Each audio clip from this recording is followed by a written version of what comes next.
Welcome back to Access Anime. My name is Henshin Ikeda, and today I'll be doing a walkthrough and review of Majestic Prince Episode 4. Now, if you remember from last episode, we find out Team Rabbit's next mission is a surprise attack launched against the Woolgrew and the enemy supply route they have. Definitely worth mentioning. However, it's not a supply route. It's a recon squadron. Definitely worth mentioning. And where is Simon? Oh, he's on standby. For what? And again, that's where the episode ends. I'll hold my final thought and rating at the end of the clip, so stay tuned. But let's dive right on in. So we open up this episode with Simon and Rin. Apparently, Rin is being reassigned and will undergo special training to become an instructor at an academy. So this is another flashback, but it's a good flashback. At least we get to see how Rin ends up as an instructor at the academy and how she meets Team Rabbits. Now, we are taking to a different cutscene with Rin in general, and we're still in the flashback, of course, and she's reporting to Simon that Team Rabbits is not qualified for teamwork. Like, wait a minute. In present, in the anime series, she's the one that supervises Team Rabbits and is their instructor. And in the past, in this flashback, she's basically telling Simon they're unfit to be teammates. What? However, she does mention they have hidden potential, whatever that's really worth, but to me that's not worth shit. These are kids that are being prepped to kill people, and they're not even qualified to be teammates. I mean, they suck at teamwork, but they have hidden potential? What does that mean? No, that doesn't mean shit to me. But anyways, moving on past that, we do find out Simon, he could care less on what the report actually said. In fact, Simon decides, you know what? I'm going to focus everything around Team Rabbits. They have this hidden potential. Well, let's build them up. If they suck now, then if we actually mold them into something else, maybe they could be the next big thing. And I love where that was going, but again, that is it for the flashback in general. Now, moving on past that, of course, we are taken to a little cutscene with Tamaki in the present.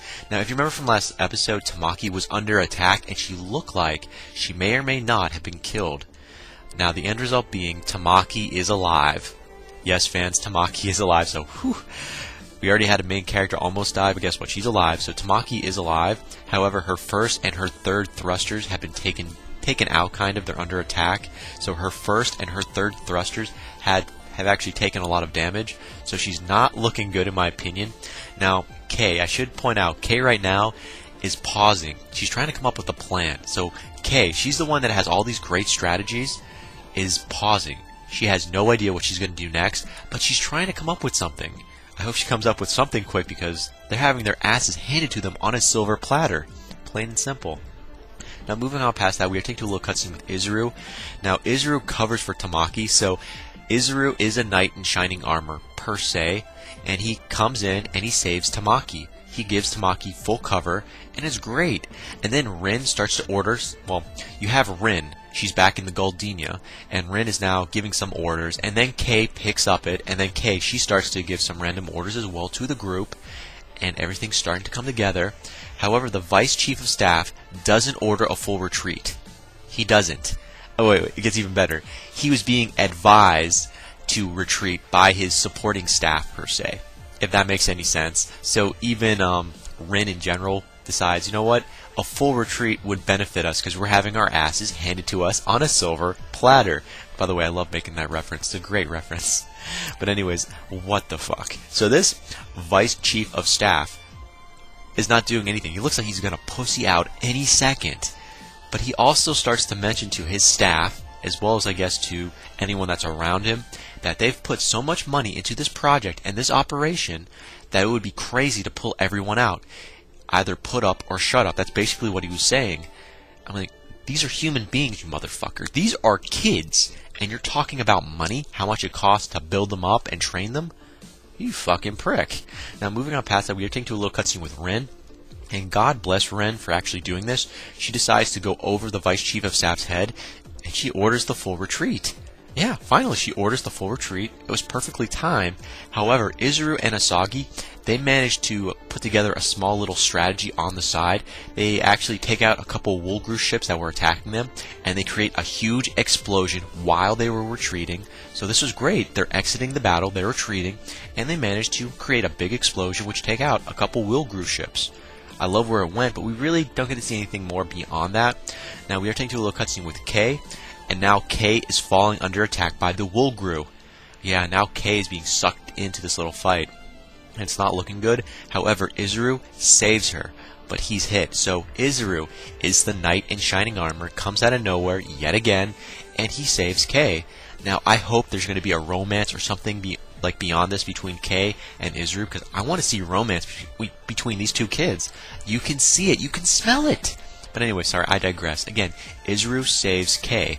However, his mecha has now been hit multiple times, so it's not looking good for Izuru in general. So Izuru has finally bit his last bullet, if that makes any sense. He can't go on. I mean, he saved Kei, but that was about it. He can't really do anything else, and now the enemy is targeting him directly. Kei is fine, but Izuru is about to be screwed over. And then out of nowhere, we see an AHSMB unit. It appears out of nowhere. These are other mechas, and they're called the AHSMBs, and we have no idea which side they're from. And now we're introduced to Team Doberman. So these AHSMB units, which are other mechas, of course, belong to Team Doberman. And Team Doberman is actually assisting Team Rabbits right now. So I'll say this one more time if you weren't paying attention, because I know you probably were, or weren't, who cares. Team Doberman comes out of nowhere and saves Team Rabbit's ass in their AHSMB units, which are, again, mechas. Not exactly like Team Rabbit's mechas, different mechas, but again, Team Doberman, they come out of nowhere, and they were sent by Simon. So Simon, who wanted to stay on standby and not join this operation, was actually getting Team Doberman ready for backup. This makes perfect sense in my opinion, because he figured, you know what, if Simon has to work with this Vice Chief of Staff, it's not going to work out right. The Vice Chief of Staff is just going to go over Simon's head, so instead, Simon takes himself out of the equation, and he gets backup ready. Hey, I love this. Once Team Doberman appears out of nowhere and takes out a full Woolgru units, the Woolgru units, the rest of the units, they start to retreat and they fall back, and guess what? Team Rabbits survives. Plain and simple, Team Rabbits does survive. However, their mechas need a full overhaul, because their mechas have been shot to hell. I'm surprised they could even fly them into their little hangar, let alone pilot them. I mean, they were shot to hell, in my opinion. Now, we are taking to a little cutscene with Lieutenant Amon, who is very, skeptical and everything.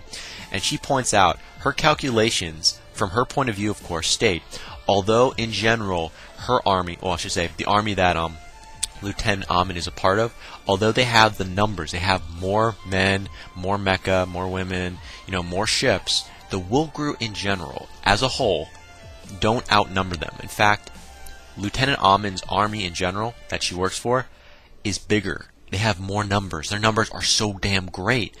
And the Woolgru army doesn't really have a lot, in my opinion. And in her calculation, the Woolgru, they don't have a lot. No. However, it's kind of ironic, because the Woolgru, they managed to ambush Lieutenant Amon's army so many times that it's crazy. How can a small force damage a large force? This reminds you of the movie 300. It does. It's a great setup. However, it's in a reverse situation, so it's not really benefiting Team Rabbits in general. But just putting that out there if you didn't know that. Now, we do find out Team Rabbits gets emotional. Once they are on board the Goldinia, they start to get emotional with Izuru. So Izuru has a bonding moment with his teammates. However, his teammates do respect Izuru. They do. But they do think he was a moron for doing everything by himself. They're a team.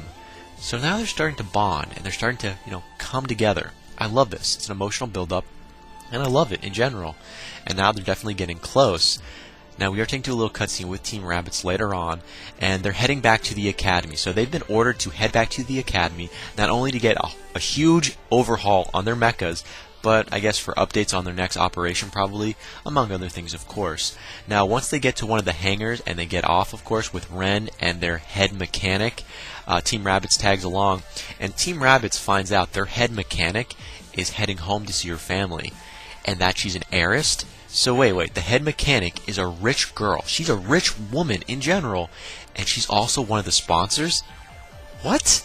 Oh, this just got interesting. I can't wait to find out what her family company is and what's going to happen next. After Team Rabbits now knows this, are they going to ask for more help from this sponsor, which they now know is close and works with them? We don't know. We really don't know. Now, toward the end of the episode, we get to see Team Rabbits boarding a bus, and I guess they're heading toward the academy. And then we get to see Team Doberman, with Simon, and they're also on the bus, and we get to see the introductions. Now, in my opinion, Team Doberman looks a little more mature because they're the second generation. Team Rabbids was first generation, Team Doberman is second generation. So definitely they're a little more mature, a little older, and it looks like there's only 3 of them. Correct me if I'm wrong, I only saw 3. Team Rabbids, yeah, they got more. Definitely they got more. You got 3 guys, 2 girls. Team Doberman, 3. Looks like 2 guys, 1 girl if I'm correct. I keep forgetting because, you know, Team Doberman, we just barely even get to see them. But again, that's where the episode ends. As for final thoughts, okay, well, first of all, Team Doberman, are you going to be helping and assisting Team Rabbids any further, or are you just going to be remaining as the backup and reserve units? I mean, in my opinion, you guys are a lot better. You're well organized, great teamwork, but maybe you're not up to the same tasks as Team Rabbid. I mean, Team Rabbids, they were built for this. I don't know if they were like, they're not cyborgs or anything, but you know, had their memories erased. I'm wondering if Team Doberman had their memories erased. We really don't know. And are they as strong as Team Rabbids? At present, team-wise, yes. We don't know power-wise, like how well their strategies are to how well they can pilot. We're still waiting to find out more about that. Now, moving on past that, the Woolgrew. What's going to happen next with the Woolgrew? What are they going to attack? What's their next strategy? We still don't know, but I can't wait to find out. Now, as for this chief of staff, or whatever you want to call him, the vice chief of staff, I hope he gets fucking fired. The dude did absolutely nothing in this episode. He's like, no, don't retreat. Please, no, let's not retreat. Let's get our asses handed to us, right? I can't believe it took Ren to convince everyone to have a full retreat and then have Simon come out of nowhere with this backup at perfect timing, right? But again, that ends it for my final thoughts. As for my rating, 3 out of 5. I want to give this a 4 out of 5 almost, but I wasn't really feeling it. Yes, we saw the drama, not so much romance, but the drama between Isru and Team Rabbids in general. The build-up was definitely there, and you could feel it. It was like stirring up in the pot. As for fighting, it was also on between Team Doberman, Team Rabbids versus the Woolgrew. And I love the surprise intro of new characters.